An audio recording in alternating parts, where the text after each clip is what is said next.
খুন হয়েছেন দুলাল সরকার। এদের দ্বৈরথের কথা প্রত্যেকের জানা। এদের লড়াই জমির লড়াই, এদের লড়াই মালদার রেল চত্বর সংলগ্ন সমস্ত ব্যবসার দখলের লড়াই। এর মধ্যে কোথাও কোনো রাজনীতি নেই।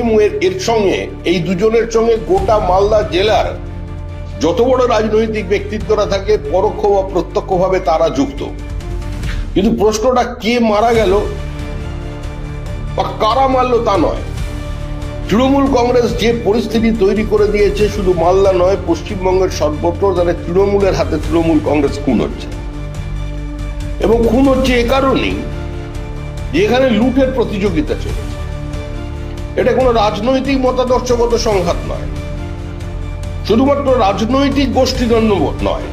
রাজনৈতিক গোষ্ঠী বলতে যা বোঝায় তার ভিন্ন অর্থ আছে।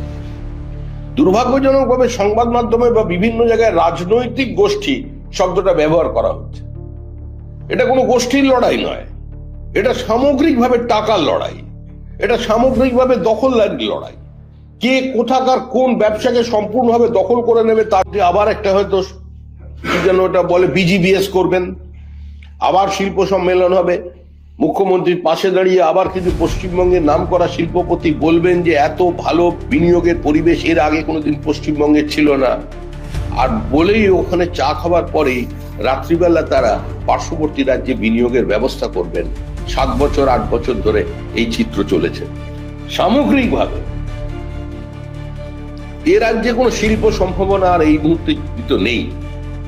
যে রাজ্যের লোয়ার জুডিশিয়ারি ফ্রেটের মধ্যে থাকে, যে রাজ্যে আইন শৃঙ্খলা কার্যত অবলুপ্ত হয়ে গেছে, যে রাজ্যের পুলিশ মন্ত্রী পুলিশের ব্যর্থতা কথা বলেন, পুলিশকে আক্রমণ করেন,